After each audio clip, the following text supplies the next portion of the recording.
बिस्मिल्लाहिर्रहमानिर्रहीम, अस्सलाम वालेकुम, welcome to Ramzan at home. मैं हूँ आपकी मेज़बान जुगन काज़िम और उम्मीद है कि आप सब खैरियत से होंगे और आपका आज का रोज़ा और आज का दिन खैर खैरियत से गुजरा होगा। व्यूअर्स, आज मैं बात करना चाहूँगी खुश रहने की और खुशियाँ बांटने की। मुझे पता है कि आजकल की दुनिया में, आजकल की सोसाइटी में किसी को कहना कि भाई खुश रहा करें, ये एक बड़ी केयरलेस सी स्टेटमेंट लगती है। क्यों? क्योंकि अगर खुश रहना इतना आसान होता तो क्या सारे ना खुश रहते। ऑल्सो टेंशनें हज़ार हैं, फाइनेंसिस की प्रॉब्लम्स हैं, किसी के पास नौकरी नहीं है, नौकरी है तो नौकरी के इन्वायरमेंट में प्रॉब्लम्स चल रही हैं, कंपटीशन व्यूअर्स इतना ज़्यादा हो गया है कि समझ ही नहीं आती कि दुनिया कहाँ जा रही है और कहाँ से आ रही है। लेकिन ये शायद हम सबका एक टेस्ट है कि हम किस तरीके से अपनी ज़िंदगी को आगे लेके बढ़ते हैं। क्या हम बिटर हो जाते हैं? क्या हम नेगेटिव हो जाते हैं? क्या हम लोगों से बुरे अंदाज में बात करना शुरू कर देते हैं? और टू बी ऑनेस्ट व्यूअर्स, कभी कभी इंसान की जब बस हो जाती है तो बंदा कर ही जाता है, तो फिर उसके लिए सॉरी कर दे। लेकिन इवेंचुअली हमें एक चीज़ का ख्याल रखना पड़ेगा कि अगर हम खुशियाँ ढूंढ रहे हैं चीज़ों में, थिंग्स में, तो ये तो एक टेम्परेरी लाइफ है, इससे गुज़र के हमने एक्चुअल लाइफ के अंदर जाना है जो हमारी ज़िंदगी एंड में जाके होनी है। उसी तरह जिस तरह रमज़ानुल मुबारक एक आपका लर्निंग ग्राउंड है, एक आपका ऐसा प्लेटफॉर्म है जहाँ पे आप अपनी प्रैक्टिस करते हैं, हार्डकोर आप प्रैक्टिस करते हैं और फिर जो चीज़ें रमज़ानुल मुबारक में आप सीखते हैं उनको आप आगे लेके चलते हैं बाकी 11 महीने, और फिर एक रिफ्रेशर कोर्स की तरह रमज़ानुल मुबारक वापस आ जाता है। और अगर आप खुशकिस्मत हो तो आपको फिर रमज़ानुल मुबारक की बरकतें जो हैं वो समेटने का मौका मिलता है। So be grateful, be kind. Kind यानी कि लोगों के साथ मोहब्बत से, प्यार से, खलूस से पेश आना, ये बड़ी इंपॉर्टेंट चीज़ है व्यूअर्स। दुनिया बड़ी दुखी बैठी है, बड़े मसाइल हैं, बड़े प्रॉब्लम्स हैं। अगर हम एक पॉजिटिव सपोर्ट बनते हैं लोगों के लिए तो दुआएं भी मिलेंगी और जो बरकतें और रहमतें आप रमज़ानुल मुबारक में समेटना चाह रहे हैं वो सारा साल आप समेट पाएंगे। आइए मिलते हैं उस प्यारी पर्सनैलिटी से जो हमारी इस ट्रांसमिशन का बहुत इंपॉर्टेंट हिस्सा है। मेरे प्यारे भाई मोहम्मद नुमान अरशद गौरी, ऑफिशियल नात ख्वां हैं नेशनल असेंबली के और हमारे प्रोग्राम का लाइक आई सेड बहुत अहम हिस्सा है। अस्सलाम वालेकुम नुमान भाई। वालेकुम अस्सलाम वरहमतुल्लाहि वबरकातुहू। बहुत शुक्रिया। नुमान भाई की भी एक बड़ी प्यारी बात मैं आपको बताऊं व्यूअर्स, हमेशा चेहरे पे मुस्कुराहट और हमेशा किसी ना किसी तरीके से कोई ना कोई पॉजिटिव बात ज़रूर करते हैं। मैंने जो 2-3 दफ़ा भी इनसे गुफ्तगू प्रॉपर करने का मौका मिला होता है ना कि ऑफ एयर जब बंदा बात कर पाता है या शो शुरू होने से पहले बात करता है, तो हमेशा कोई ना कोई पॉजिटिव काम, मैं आपको यहाँ लेके जाऊँगा, आपकी फ़लाँ से मुलाकात कराऊँगा, बहुत दुआएं देते हैं, आप ये काम करेंगे, ऐसे करेंगे। तो ऐसे प्यारे प्यारे लोगों को भी अप्रिशिएट करना चाहिए। और my guest of honours, thank you. My absolutely wonderful family members, thank you. Genuinely viewers, ये जो 2 लोग सामने बैठे हैं, दे आर फैमिली। इनके साथ इतना प्यार का ताल्लुक है और इतना अमेजिंग रिलेशनशिप है कि मैं आपको बता ही नहीं सकती, इसीलिए दोनों को साथ बुलाया। क्योंकि जब आप बात करते हैं खुश रहने की और दूसरों को खुश करने की, तो इन दोनों का नाम टॉप ऑफ द लिस्ट पे आता है। एक तो प्यारी सी जो लड़की हैं वो मेरे फ्रेंड हैं, होस्ट भी हैं, एक्टर भी हैं, मोमना बतूल। कैसी हैं आप? I am good. और एज यूजुअल आप बहुत प्यारी लग रही हैं। देख रहा फॉरन इंग्लिश हो जाती फॉरन English. It's the big compliment for me कि एक आपसे मुझे ये कॉम्प्लीमेंट मिल रहा है कि मैं एक अच्छी होस्ट हूँ। क्या एक अच्छी होस्ट भी हो और एक अच्छी इंसान भी हो। Thank you. होस्टिंग आप कितनी भी अच्छी कर लें, अगर आप बुरी इंसान है ना तो आपको बर्दाश्त करना जरा मुश्किल हो जाएगा इवेंचुअली। यस। और फिर गुड्डी जो है ना वो थोड़ी देर के लिए चढ़ के खुद ही नीचे आ जाती है। बिल्कुल। भाग उन्हीं को लगते हैं जो अच्छे इंसान हो। बिल्कुल। क्या बात। और आपके साथ एक बहुत अच्छे इंसान हैं thank जिनको मैंने बड़ा टॉर्चर किया हुआ। मैं वेरियस तरीके ढूंढती हूँ उसको तंग करेंगे। मेरा छोटा भाई है, जिस दिन से मेरी से मुलाकात हुई मैंने उसको अडॉप्ट कर लिया। मैं कहूँ तू मेरा निक्का है, मैं तेरा ख्याल रखना है। और बल्कि हमने एक दफ़ा जब एक वीडियो भी बनाई साथ, तो इसने कहा ठीक है मैं उसमें, मैंने कहा आप उसमें नहीं आ सकते हीरो क्योंकि आप मेरे छोटे भाई हैं, पूरी दुनिया को पता है कि मैं तुम छोटा भाई बुलाती हूँ। तो हमें फिर एक्टर रखना पड़ा क्योंकि सही बात। ये भाई थे। मतलब भाई के साथ नहीं हो सकता Obvious. टाइप की romantic video, doesn't make sense. सही बात। जबकि हम दोनों ने अपने दिल पे पत्थर रखा। सीन शेयर करना इतने बड़े सिंगर के साथ, अली अब्बास के साथ, एक बहुत Thank बड़ी you very much, बात। thank you. अस्सलाम वालेकुम। वालेकुम अस्सलाम। मेरी भी कुछ उम्र कम लग जाती इसी दौरान। अच्छा, खुशियाँ बांटना, लोगों के चेहरे पे मुस्कुराहट लेके आना, चाहे अपने अंदर कुछ भी चल रहा हो, ये फन आप दोनों अच्छे से जानते हैं। तो पहले आपसे इस टॉपिक पे बात करूँगी, जी, क्या जी। कहेंगे इसके? असल में मुझे ये खुशी जो है ना, वो एक बहुत ही, इतने जो दुखी हालातों में ना एक बहुत छोटा सा पोज आता है जो खुशी का होता है, तो वाकई उसको उस टाइम को एंजॉय करना ये बहुत ही मुश्किल होता है, और उस चीज़ को संभाल के रखना। और एक मौला की मैं इसमें कोटेशन ऐड करता हूँ कि ये बात नहीं है कि आप कितने खुश हैं, असल बात ये है कि लोग आपसे कितने खुश हैं, कि दूसरे आपसे कितने ज़्यादा लोग खुश हैं।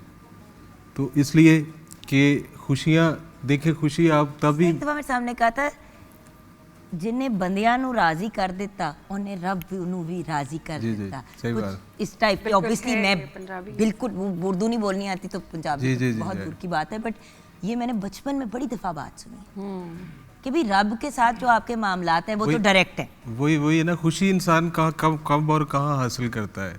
खुशी आप कोई ऐसा अमल करते हैं, कोई ऐसी चीज़ आप ऐसी जो किसी की हेल्प करके खुशी हासिल होती है आपको, कोई खुशी आपको किसी के साथ दोस्ती बनाने में खुशी आपको हासिल हो रही है। सो ये खुशियाँ वाकई वो बहुत छोटा सा एलिमेंट होता है, लेकिन ये मेरा ये मानना है कि आप किसी को खुश करेंगे, और मेरा ख्याल है कि वो आप पे वो चीज़ें जो खुदा की तरफ से जो है वो ब्लेसिंग आप पे भी आ सकती है, हो सकती है। बिल्कुल। और वही तो चीज़ है मुमना, कि ज़िंदगी की एक जर्नी है। अब वो कितनी लंबी है कितनी छोटी है हमें नहीं पता, गारंटी किसी चीज़ की नहीं है। बिल्कुल ऐसे ही है। You are also always smiling. Yes I am, because मुझे और बाय द वे भूसी शक्ल बना के भी बैठी होगी ना, इसकी तरफ कहोगे हेलो मोमिना, तो कहेगी क्या हाल है, नल बी लाइक, मतलब एक सेकंड के लिए बंदा कहता है आई अभी जस्ट तो, थॉट कि दैट्स माय स्पेशलिटी कि अभी अगर तो मेरा सोच mood- रही थी कुछ। हाँ कुछ भी हो तो, और अगर मुझे कोई बुलाता है तो मुझे उसको स्माइल दे के ही बात करनी है, ये है मेरे अंदर। बिकॉज आपको पता है बॉस ऑफ द हाउस जो होता है वो ऑब्वियसली लेडीज होती हैं, आप भी हैं माशाल्लाह अपने घर की, तो ये हमारे पे रिस्पॉन्सिबिलिटी है। अगर हस्बैंड है, बेटा है, मतलब बच्चे हैं, आपकी मदर हैं, कोई भी है, अच्छा अब उन लोगों को ये उम्मीद होती है कि भाई इसके पास बात लेकर आए हैं तो हमें 200% इस बात का हल मिलेगा। तो आपसे ना लोगों को उम्मीदें बहुत होती सही हैं बात। जो आपसे प्यार करते हैं, तो आप उनको कभी भी अपना भुसा हुआ चेहरा नहीं दिखाना चाहते, तो दैट्स लेकिन मीडिया में मुश्किल तो होता होगा। देखो कभी कभी बंदा इतना थका हारा टुट्टा काम से घर आता है, और घर वालों की एक्सपेक्टेशन होती है कि घर आते ही ना ददियां और प्यार और बिल्कुल मोहब्बतें। ऐसे ही है। कैसे मैनेज करते हो? कभी कभी मीटर नहीं घूम जाता कि कौन करना है तो असल में फनकार बनता ही तब है जब वो ऐसी चीज़ों को सिचुएशन करके फेस करके और अपना बेस्ट दे। फिर एक्चुअली उस आई जस्ट हिसाब थॉट से अपना पर्सनली best- कि आपको यहाँ पे आके कुछ आए या ना आए, आपको बर्दाश्त करना बहुत है। हाँ, तो जब आपको बर्दाश्त करना आ जाता है ना, तो मेरा बेटा अक्सर मुझे कहता होता है कि मम्मा आप इतनी एनर्जेटिक कैसे होती हैं कि रोज़े के बाद भी मैं बहुत सारे काम कर रही होती हूँ। आजकल माशाल्लाह रमज़ान। एक्सक्यूज मी, रोजे के बाद ही तो हिम्मत आती है, हाँ नहीं उससे पहले भी, फ्यूल अंदर जाता है सिस्टम में आपके। उससे पहले भी लगे होते हैं, लेकिन उसके बाद बहुत सारे लोग हैं जो मतलब लेट जाते हैं और वो कहते हैं बस अब रोज़ा खोल लिया, मैं उसके बाद डबल चार्ज हो जाती हूँ। तो मुझे कहता है कि मामा आपके अंदर इतनी एनर्जी कहाँ से आती है? मैंने कहा मुझे नहीं पता, वो अल्लाह को पता। तो ये है। बट जब इंसान पॉजिटिव रहता है ना तो एक नेचुरल एनर्जी आ ही जाती है। सही बात। बिल्कुल बंदा डाउन हो रहा होता है और एकदम से बंदा जो है नहीं यार इट्स ओके।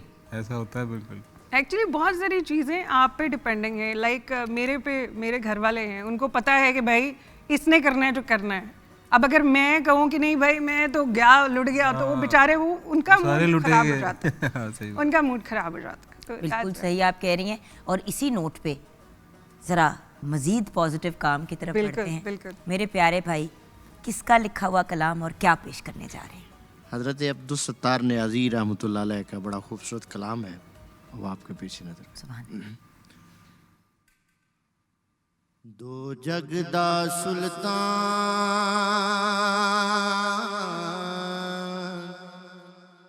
कमली वाला जे,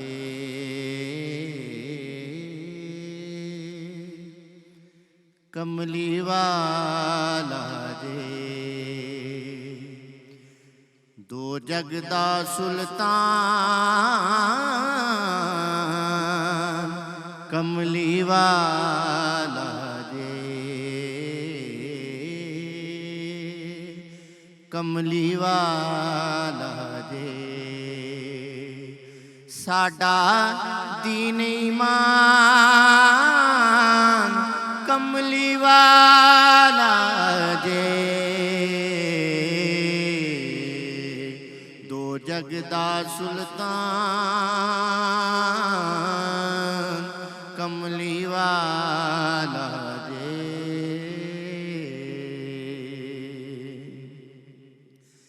है वशम्स नबी दा चेहरा, चेहरे ते यासीन दा सेहरा। है वशम्स नबी दा चेहरा, चेहरे ते यासीन दा सेहरा। नबियां चों दी शान कमली वाला जे। दो जग दा सुल्तान कमली वाला जे। ऐसे करीम तो सदके जावा, पत्थर खावे देवे दुआवा। ऐसे करीम तो सदके जावा, पत्थर खावे देवे दुआवा। सिफतां विच रहमान कमली वाला जे। दो जग दा सुल्तान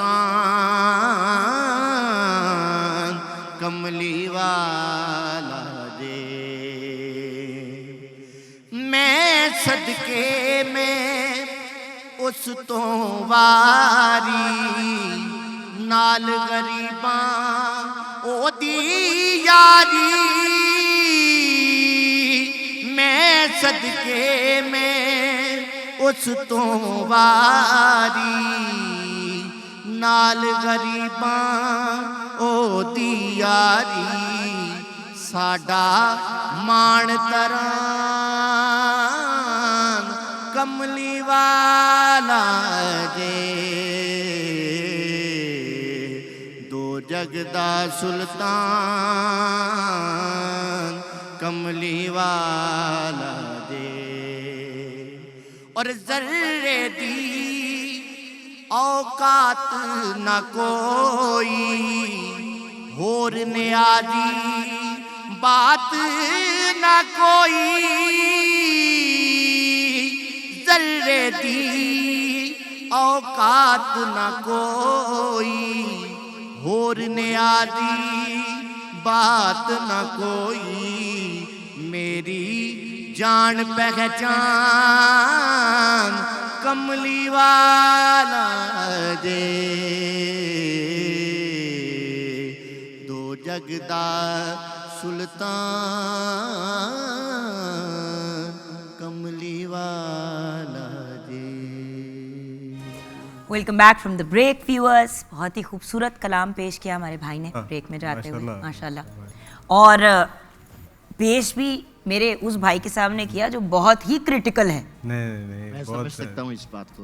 और आप भी जब सुनते होंगे तो देखिए, इंसान कितना भी सीनियर या जूनियर हो, जब आप आवाज़ का आपका काम हो तो फिर एक दूसरे को क्रिटिकली ही बंदा सुनता है। ये फन में बहुत सीनियर है।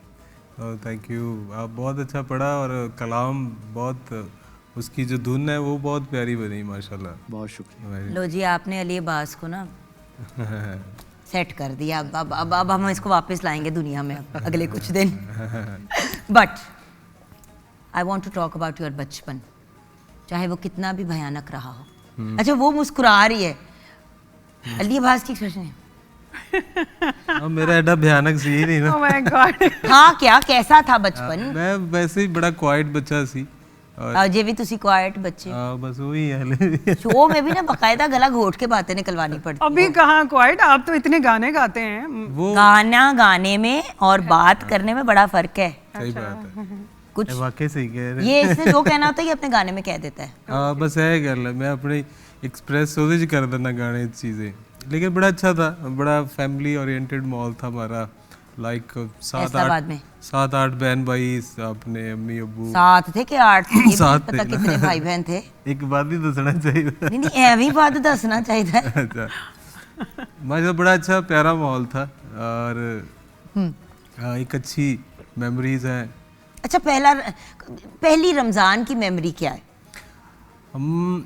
हमारा एक ही कमरा था घर का जो था ना, सारे बहन भाई उधर ही होते थे। और साथ गांव में ना बाहर किचन्स होते हैं, जैसे एक तो ओपन होता है ना, वैसे चूल्हे के साइडों पे बैठे होते हैं। लेकिन हमारा और बाहर तंदूर होता है और बाकी सारे प्रॉपर किचन था, चिकन वाला चिकन किचन। किचन था, ठीक है। सो चिकन वाला किचन। मुझे याद है हम छोटे बहुत ही, जब किसके सामने बात कर दिया वो उसका हंसी नहीं रुकनी। कंबल हो गया। इसको शोज के दौरान हंसी का फिट पड़ जाता है इसकी। एक्चुअली मैंने शोज देखे हैं, मैंने- बोलते बोलते हंस पड़ी और हंसी नहीं रुकी। मैंने मोमना ली किया है चिकन वाला किचन। इन्होंने मुझे हंसाने के लिए कहा एक्चुअली। हाँ जी, हम सब इसीलिए तो यहाँ बैठे थे। Oh my जो आपको हंसा सके। Oh my God. OMG, sorry serious. No continue. It's okay it's okay. तो बाहर चिकन होती थी। चिकन बाहर था और फिर किचन था। बड़ी अच्छी मुझे याद है, मैं पिछले भी बात कर रहा था, अपने दोस्तों को बता रहा था। वालदा बैठी होती थी, पकाती थी, हम सारे ऐसे बैठते थे। और हम वैसे बचपन में रोजे, वो बच्चे को नहीं चिड़ी रोजा चिड़ी रखा रोजा है, जो वो वाला होता था, वो होता जो था 12 हमारा। बजे खुल जाया करता हमने था। भरपूर करके 12 बजे भी खुलता था और इफ्तार के वक्त भी खुलता था। 60 रोजे होते थे चिड़ी, ना और नॉर्मल रोजे 30। हंस क्यों रहे हैं सारे? मैं सीरियस बात कर रही हूँ। ना बचपन में हमने ये साइंस बनाई हुई थी कि अगर हम 12 बजे रोजा खोल के फिर रोजा रख लेंगे उसके बाद, हाँ। तो वो फिर 2 चिड़ी रोजे हो जाएंगे, तो आपको 2 रोजों का सवाब मिलेगा। कि हम बैठ के ना कजन्स और फ्रेंड्स डिस्कस करते थे। पता नहीं वो हमारे गांव में शायद कहते पेटी में रोजा रखा है, फलानी जगह ऐसे भी करते थे वो बातें। तो वैसे ऐसे ही रही है। वो वाला चिड़ी रोजा ही था हमारा। हम 12 बजे वही स्कूल से जब वो आते यही कहते थे 2 चिड़ी रोजे रखेंगे तो 1 रोजा होगा पूरा। हाँ हमारे यहाँ ये सेंस थी कि 2 चिड़ी रोजे रखे जाएंगे तो 1 पूरा रोजा बनेगा। नहीं, वो तो आपने मगरिब बड़ी तक साइंटिफिक बात की है ना। वो तो आपने चलो ठीक बात की है। हाँ। लेकिन हमारे जैसे भी थे ना जो कहते थे मैक्सिमम बेनिफिट मिलना अच्छा, चाहिए, कम काम ज्यादा मेहनत, ज्यादा फायदा, ज्यादा प्रॉफिट। एक बार मुझे याद है, एक बार मैं रोज़ा एंड तक चला गया, प्रॉपर जा रहा हूँ बचपन में ही। लेकिन जब वो थोड़ा सा आधा घंटा रह गया ना, उत्थे जाके मेरी बस हो गई। तो वो फिर थोड़ा सा मैं कर गया, अपने बचपन की बातें हैं। लेकिन बाद में फिर मैंने कंटिन्यूसली, जब थोड़ी होश आई और प्रॉपर वो फिर किस स्टेज पे फिर आपने कंटिन्यूअसली रोजे रखने शुरू कर? आई थिंक सो 14 साल 13-14 साल की क्योंकि उम्र। मैंने आपको देखा है कि आप इवन ट्रैवलिंग में रोजे नहीं छोड़ते हो। जी जी ऐसा ही। कॉन्सर्ट्स, काम वगैरह जो भी मामलात हो, अगर बाहर भी आपने ट्रैवल करना हो तो मैंने आपको देखा कि आप सफ़र में भी अपना रोज़ा रखते जी हाँ, मेरी वैसे भी एक्टिविटी इतनी ज़्यादा खाने की नहीं है। मैं आम दिनों में भी वैसे थोड़ा सा मैं हेल्दी हूँ, लेकिन मैं हो। वैसे इधर से थोड़ा- हेल्दी हैं, थोड़ा सा एनी जी कलाई रह गई है मेरे भाई दी। कम ही खाता हूँ। घर वाले मेरे प्यारे भाई ने खाना नहीं खिलाना। सही, मैंने फुफियों वाली बात की है ना। जरा मैं हूँ ना हाँ, आपकी बहन, समझाओ ना। हल्के हल्के फुफियों वाले ताने मारते हुए। मैं नंद हुई ना, हाँ, नंदो वाले ताने। हाँ, तो ऐसा बड़ा अच्छा टाइम। अब प्रॉपर अल्हम्दुलिल्लाह इस चीज़ को लेके चलते हैं और करते हैं, कोशिश करते हैं अब तो आप रोजे रखवाते हैं अल्हम्दुलिल्लाह माशाल्लाह से। अल्हम्दुलिल्लाह। What about you madam? What about me? Obviously जिस तरह सबका होता है। नहीं, सबका नहीं, हर बंदे का घर। अब जैसे कि उनकी उनका जिस तरह रमज़ान गुजरता था, जैसे उन्होंने बताया ना कि वो एक सहन होता था और सारे वहाँ पे बैठते थे, इफ्तार होता था, हर बंदे के घर का सिलसिला तो फर्क हमने जब होश संभाली तो वो सहन नहीं था, किचन में जो है वो किचन में चिकन था। नहीं नहीं किचन में चिकन टेबल पे होता था। हमारे यहाँ किचन में नीचे बिठाया जाता था, अम्मी बैठ के गरम गरम पराठे बना रही होती थी, तो हम लोगों ने किचन देखा हुआ है। हाँ। तो वो जो आप बात कर रहे थे वो अच्छा जुगन, मुझे एक और सॉरी याद आ रही, तब वो ठंड में रोजे होते थे, सर्दी वाले सर्दी वाले रोजे होते थे। वो मैंने प्रॉपर वो देखे तो बहुत अच्छे रोजे होते थे, नन्हे नन्हे से होते थे हाँ। और ठंड में गुजर जाते थे, और माँ बाप को ज्यादातर सहारा होता था, इसलिए सोने भी देते थे 2-4 घंटे। हाँ, क्योंकि सर्दी बहुत होती थी उस वक्त। कंबल में घुस के बंदा, प्रॉपर धुंध और ऐसा सीन होता था बड़ा। ओहो। और होता ये था कि इफ्तारियां जो होती थी ना, फिर अक्सर लोग जो होते थे अगर कोई इफ्तारी के लिए आता तो वो रुक ही जाते थे, क्योंकि जिस वक्त तक आप खाना खाते थे धुंध इतनी बाहर हो जाती थी, एटलीस्ट इस साइड पे, पंजाब साइड पे। हाँ, सही बात। सर्दी ज्यादा हो जाए। कराची वाले हमारे मसाइल नहीं समझ सकते।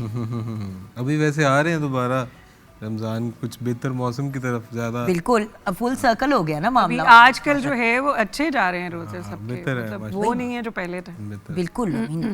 ओके, 3 साल पहले हाँ कड़कती गर्मी में हाँ हालत खराब हो जाती थी। लास्ट ईयर भी कुछ बेहतर था, बट ऑब्वियसली देखे ना अभी जैसे आगे रोजे बढ़ेंगे तो आपको पता है कि फिर गर्मी की शिद्दत बढ़ जाएगी।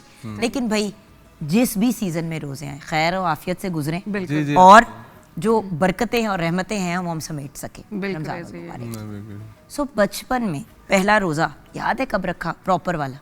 प्रॉपर वाला नहीं, चिड़ी रोजा ही रखवाया था अम्मी ने मुझे। अपनी रोजा कुशाई किसी को नहीं याद? 9-10 साल में रोज़ा कुशाई हुई थी, मैं वही तो बता रही हूँ आपको। 9-10 साल में जो है रोज़ा खुलवाया था, सबको बुलाया था, बड़े खाने वाने बने थे। तो वो एक मेरा भाई है जो मुझसे छोटा है, तो मैं उसकी बहुत नकल किया करती थी और मुझे इस बात पे बहुत मार भी पड़ा करती थी बचपन में, क्योंकि मुझे लड़का बनने का शौक था। मतलब बचपन की बात है ना, तो अब तो कभी भी आपको लड़का बनने का शौक नहीं हो ऐसी जाता कोई बात नहीं है। अब मुझे पता चल गया है कि अब ऐसा कुछ हो नहीं सकता। हम दोनों भाई भाई हम दोनों भाई भाई हम दोनों भाई भाई। अच्छा, बचपन का कोई फनी इंसिडेंट? अच्छा, आप तो क्योंकि बहुत ही शरीफ और नाइस से बच्चे थे, कुछ तो ऐसा हुआ होगा जब डांट पिटी हो या याद पड़ा हो कि यार वो भंड हो गया था। काफ़ी बार मार तो बहुत बार पड़ी है, ये मतलब वो वाले सीन नहीं है। मार इस तरह पड़ी है, मेरा कज़न फैसलाबाद से आए थे, मैं उन्होंने नाल लिया, मैं क्या हो तुहानू सैर करा के लियाना पिंड दी, ठीक है। वो तो मस्जिद की उन्होंने ना बाड़ लगाई थी, बाहर ऐसे बाउंड्री वॉल, कुछ गार्डन सा बना था। अच्छा, तो मैं उधर एक रास्ता था लेकिन वो दूर से था, हम फलांगे हैं दोनों, मैंने कहा आजा कुछ नहीं कहते, बस फिर अगे मौलवी साहब सर उन्होंने सानू पढ़ लिया, वो उसको मैंने भगा दिया, मैं कहा मेरी खैर है, उन्होंने फिर मुझे वाह ज़रा पीटा वहाँ। तो इस तरह का वो बहुत हंसा बाद में कज़न मेरा। तो इस तरह की कुछ थी फनी। इतनी होम्योपैथिक किस्म की हरकत? नहीं, मार पीटी की बात कर रहे हैं ना, ये तो बहुत ही कुछ मासूम सी हरकत थी। बस ऐसे ही थी मेरी। मतलब दीवार फलांग दी तो मार पीटी तुम्हें, ये मेरे साथ। मतलब ये इनको लगता है कि ये मैं उसका तो बता, फिर तो हम बात ही नहीं कर सकते कि हमने क्या क्या हरकतें की हैं। मैं वही कह रही हूँ, ये वो बता रहे हैं कि वो जो वक्त था उस वक्त मार पिटी थी। आपने पूछा ना कि कोई ऐसा काम जो बचपन में हुआ हो जो भंड हो गया हो, तो वो ये आप बताएं ना, आप तो भंड क्वीन अल्लाह मेरी तरफ ऐसे दोनों आए हैं मेरी तरफ और फिर ऐसे हम बटेर जैसे मुंह बनाते हैं कि नहीं, मुझे बिल्कुल मुझे मार पड़ी। ईद का दिन था, अगले दिन ईद थी, तो चांद रात को ना मैं अपने भाई के कपड़े पहन के ना तो अलमारी के पीछे सो गई थी लिटरली, और सुबह उठ के 1 मिनट, भाई के कपड़े पहन हाँ, के अलमारी के पीछे सो गई, यानी कि भाई के कपड़े भी गायब और अलमारी के पीछे भी। लड़का बनने का शौक था ना वो उसके उस वक्त खुद से आया करते थे वो, जिनके मुंह ऐसे इस तरह के वो टॉइंग उसको मुझे वो टॉइंग वाला और गुस्सा उसकी कहते हैं। सलवार कमीज थी और उसकी वेस्ट कोट थी, और वो मैं पहन की और लिटरली मैं सो गई। और सुबह उठ के उस अपने कपड़े मासूम के ईद का जोड़ा पहन लिया था मैंने, और 7-8 साल की होंगी मैं मेरे ख्याल में। तो सुबह उठ के वो चीख रहा था कि मेरे कपड़े नहीं मिल रहे, तो फिर अम्मी ने जब देखा कि मैंने पहने हुए हैं तो फिर मार भी पड़ी थी। और अलमारी के पीछे सोई हुई हूँ, यानी कि सोते सोते मार शुरू। Very good, very good. मारो तो फिर सोते से जागते, जागते से वापस सोते मैं जागते। आज भी उसको यही कहती हूँ, मुझे कहता है तू बचपन से मुझे कॉपी कर रही है। तो मैंने कहा आज भाई मैं ही अक्सर हो होता है, मेरे कजन भी ऐसे कहीं सो गया था पीछे ना, ऐसे किसी वो पूरा देखा, वो तो बच्चे करते हैं पूरा ऐसे। इलाका ढूंढ लिया, वो सोते हैं पीछे। मिला नहीं, लेकिन थोड़ी देर बाद वो ऐसे उठता हुआ आया बाहर, सारे रैपटे। रैपटे शुरू। और मेरा हमेशा यही सवाल था, है और रहेगा कि बच्चा मिल गया इस दुख में कुट्टा। नहीं, जैसे कि बच्चा अगर कोई काम करे और किसी मतलब बाल बाल किसी चीज में बचे गिरते गिरते, या अल्लाह माफी दे कोई ऐसी चीज जिस अच्छा पे बचपन में ऐसा होता था, ऐसे मारते थे माँ बाप के, तो बच्चा शरारतें क्यों? करते थे ना, और उसके बाद और मार पड़ती थी। और करो और करो। सर ये मामले बड़े दुखी हैं, लेकिन जी जी क्योंकि अब हमें आपको थैंक यू कहना है और एंज ही वक्त गुजर गया। हाँ, बड़ी देख रही हूँ मैं कि ये क्या हुआ है, ये तो यकदम से 45 मिनट निकल भी गए। Thank you. पर ऐसे ही होता है आपके शो में, वक्त का पता नहीं। वाकई नहीं नहीं, मुझे आज वक्त का नहीं पता चला, अगलों को चले ना या ना चले, मुझे आज वक्त का नहीं पता चला। थैंक यू गाइस, बड़ा मजा आया। लेकिन कलाम की तरफ बढ़ने से पहले कोई अच्छी बात, कोई प्यारी बात, कोई पते की बात इस माह मुबारक की मुनासबत से आप दोनों से। जी जी जी, ladies first. Ladies first. Okay, इस केस में बॉयज फर्स्ट। हम भाई भाई हैं। हम भाई किसी का दिल ना दुखाएं और कोशिश किया करें कि आप कोई ऐसी बात ना कहें कि आपकी कही हुई बात जो है वो अगले के दिल पे लगे, क्योंकि आजकल जो है 2 मिनट में दिल टूट जाते हैं। कोशिश किया करें, पॉजिटिविटी फैलाएं और हंसते रहें, मुस्कुराते रहें, क्योंकि जीना इसी का नाम है। आपस की बात है, वैसे दिल पहले भी 2 मिनट में टूट जाते थे, लेकिन खैर उसे कहा आजकल दो मिनट में दिल टूट जाता है। मैं कहा नहीं, वैसे तो नहीं, आजकल लोग ज्यादा सेंसिटिव हो गए हैं। तो अच्छी बात है ना, Seriously? अच्छी बात है ना, इनसेंसिटिव लोग पकड़े जा रहे हैं। जी। बच्चा सेंसिटिव हो गया है। वो आपका जो टॉपिक है उसी पे कि ज़िंदगी ये नहीं है कि आप कितने खुश हैं, असल ज़िंदगी ये है कि दूसरे आपसे कितने खुश हैं। तो बस मेरा तो यही पैगाम, मोहब्बत जहाँ तक पहुँचे।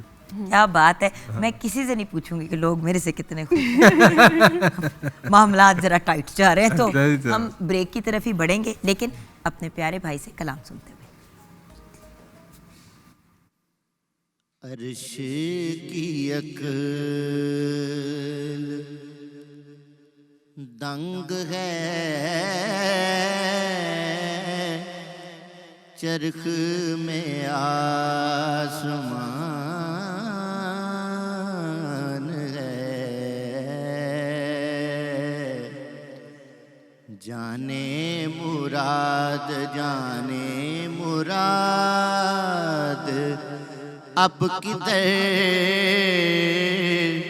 हाय तेरा मकान है,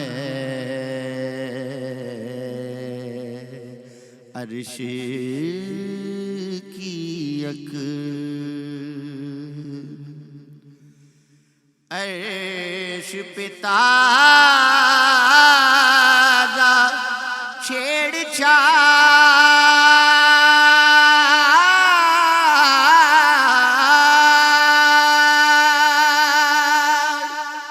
फर्श पे तुल्फा धूमधाम,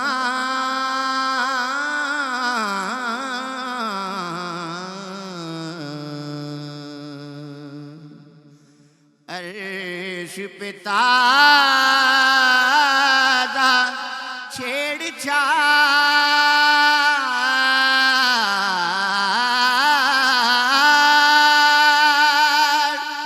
फर्श पे तुल्फा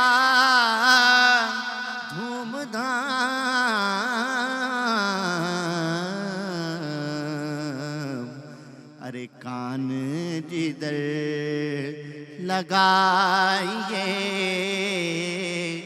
तेरी ही दास्तान है, कान जिधर लगाइए तेरी ही दास्तान है, और वो जो ना थे तो कुछ न था,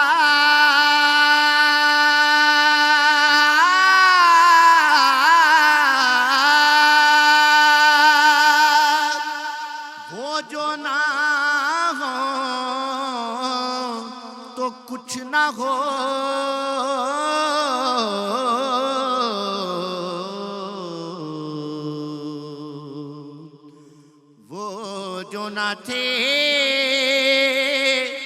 तो कुछ ना था,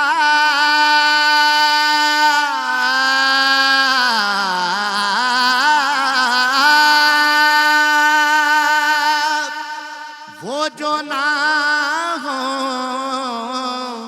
तो कुछ ना हो।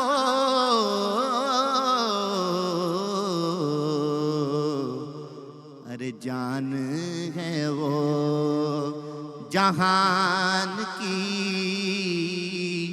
जान है तो जहान है। अर्श की अक।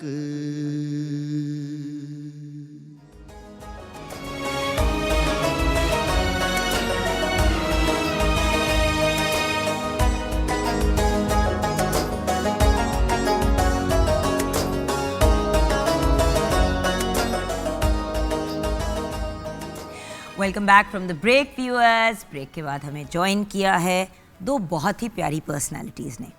चलें पहले उनकी तरफ रुझान करते हैं जो हमारी ट्रांसमिशन में एंड तक अब हमारे साथ होंगे। हमारे प्यारे भाई कारी शाहिद महमूद कादरी, और इनसे भी ज़्यादा प्यारी मेरी भाभी। क्या हाल है आपके भैया? अल्हम्दुलिल्लाह, आप सुनाए सिस्टर? ठीक है, बिल्कुल ठीक हूँ। इस रमज़ान में ज़रा लेट हमारी मुलाकात हुई है, वरना हम यूजुअली बिल्कुल शुरुआत में मिलते हैं जी। और फिर हमारा साथ काम चलता है। अल्हम्दुलिल्लाह, अल्हम्दुलिल्लाह अभी चलेगा इंशाल्लाह। चलेंगे इंशाल्लाह। और of course the genius of our transmission, जिनकी बातों के लोग इतने फ़ैन हैं कि मुझे लोग फ़ोन करके कहते हैं अगर डॉक्टर साहब आपके साथ है तो एक सेकंड बात करा दें। तो अब तो मुझे अपना आप डॉक्टर अजमत मजीद की सेक्रेटरी लगना शुरू हो गया है। अस्सलाम वालेकुम डॉक्टर साहब। वालेकुम अस्सलाम। Clinical and therapeutic nutritionist, a researcher and a scientist in his own right, a food scientist in his own right. Doctor साहब, 2 दिनों से हम कुछ एक ही टॉपिक को आगे लेके बढ़ रहे हैं, दूध और दूध से बनी अज्जा। क्योंकि देखिए दूध आपने जैसे कि कल एक्सप्लेन किया कि एक मुकम्मल ग़िज़ा है। दही के बारे में कल आपने बात की, सब कहते हैं दही खानी चाहिए। अच्छा, अच्छी बात हुई। पनीर यानी कि कॉटेज चीज़, दूध से बनी है जो कॉटेज चीज़ है, वो भी आपने कहा, वो भी ज़्यादातर लोग अंडरस्टैंड करते हैं। अच्छा, लेकिन जब देसी घी और मक्खन की बात होती है तो इन बेचारों की रेपुटेशन बड़ी ख़राब है। ऐसा क्या मामला है जो लोग देसी घी और मक्खन से इतना भागते हैं? देखिए, ये हमारे जो इल कंसीव्ड नोशंस हैं, ये हमारे बिल्कुल भी इनका कोई साइंटिफिक बेसिस या कोई ऐसा चीज़ नहीं है जो हमें ये बताए कि ये मुज़र सेहत है। मैं आपको ये बताता चलूँ कि मक्खन और देसी घी, इसके अंदर ऐसे essential fatty acids, essential fatty acids हम उनको कहते हैं जो कि फ़ैट के मॉलिक्यूल्स हैं, मगर हमारी बॉडी उनको मैन्युफैक्चर नहीं कर सकती और उसको बाहर से उनकी सप्लाई करना ज़रूरी है। और इसमें ऐसे एसेंशियल फैटी एसिड्स हैं जो हमारी हेल्थ के लिए एक जिसे कहते हैं लाज़िम व मलज़ूम चीज़ है। इसमें एलिक्सर है। बिल्कुल बिल्कुल। मसलन मैं आपको एक छोटी सी एग्जांपल देता हूँ कि देसी घी और मक्खन के अंदर एक एसेंशियल फैटी एसिड है जिसको हम ब्यूटेरिक एसिड कहते हैं। क्या कहते हैं? ब्यूटेरिक। ब्यूटेरिक। हाँ जी, BUTYRIC। ठीक है। ये जो ब्यूटेरिक एसिड है, ये हमारे हार्ट की एजेक्शन फ्रैक्शन, जिन लोगों का हार्ट का फंक्शन जो है वो कॉम्प्रोमाइज हो जाता है और जिनका हार्ट का एजेक्शन फ्रैक्शन कम हो जाती है, उनके लिए एक आबे हयात है। और इसके आपको सप्लीमेंट्स भी मिलते हैं, मगर अगर हम इसको अपनी डाइट में इंक्लूड करना चाहें तो हमें ये कहाँ से मिलता है? देसी घी और मक्खन से मिलता है। सो ये हम अगर समझें कि जी ये हमारे लिए अच्छी चीज़ नहीं है तो ये बिल्कुल भी सही नहीं है। आपको पता है डॉक्टर साहब, इवन दो जब हमज़ा पैदा हुआ था, माशाल्लाह ऑलमोस्ट 18 ईयर्स अगो नाउ, वक्त इतनी तेज़ी से गुजरा पता ही नहीं चला। तो I remember when he was born, तो मैं ना देसी घी में थोड़ी सी सूजी को भूनती थी, फिर उसके अंदर दूध डालती थी और एक खीर सी बनाती थी। घर वाले मुझे कहें कि ये क्या कर रही हो तुम? देसी घी तो खाना ही नहीं चाहिए। उस वक्त ये बात बड़ी पॉपुलर थी कि देसी घी हार्ट अटैक हो जाता है, कोलेस्ट्रॉल ये वो वटेवर नहीं खाना चाहिए, और उस वक्त सब जो है वो डब्बों के तेल पे आ चुके थे। तो खैर मैं उस वक्त भी डिटाई में 2-3 साल तो उसको खिलाए। अब हसन और नूर के साथ भी मैं यही अमल करती हूँ, और उनको अगर छोटी सी पराठी भी देनी है तो उसको थोड़ा सा देसी घी में बना के या देसी घी चोपड़ के, कभी कॉन्स्टिपेशन हो तो देसी घी ही थोड़ा सा दूध में मिला के पिला दिया। मैं तो बहुत ही देसी मामलात करती रही हूँ, लेकिन मुझे हमेशा लोग कहते तुम बड़ी पेंडू हो। तो क्या ये पेंडू लोगों का काम है? बिल्कुल भी नहीं। ये अब जितनी रिसर्च आ रही है वो इस चीज़ को सेकंड कर रही है कि देसी घी और मक्खन ये हमारे ना तो सिर्फ हमारे हार्ट हेल्थ के लिए, हमारी आईज़ के लिए, हमारी ब्रेन डेवलपमेंट के लिए, और ख़ास तौर पे बच्चों में, ऑटिस्टिक बच्चों के लिए ये इतनी कमाल की चीज़ है कि ये आपके ब्रेन को रिजुविनेट करती है, ये आपकी सेलुलर हेल्थ को बेहतर करती है, ये मोटापे को कम करती है। बल्कि इसमें एक नई एक मिनट, देसी घी और मक्खन को तो हमेशा मोटापे के साथ कनेक्ट किया गया है। ये बिल्कुल गलत है। इसमें मैं आपको एक चीज़ थोड़ा सा एक्सप्लेन कर देता हूँ। कोई 2015 में डॉल्फिन्स के ऊपर रिसर्च हो रही थी, और जो डॉल्फिन्स पे रिसर्च हो रही थी तो उनकी लॉन्जिविटी को बढ़ाने के लिए दे फाउंड आउट कि वो डॉल्फिन्स अपनी बॉडी में एक चीज़ स्टोर करते हैं जिसका नाम C15 है। C15 और उसको किधर से आपको ये नाम मिलते हैं डॉक्टर साहब? वो चीजें बताते हैं जिनका आपने जिंदगी में कभी नहीं सुना होता।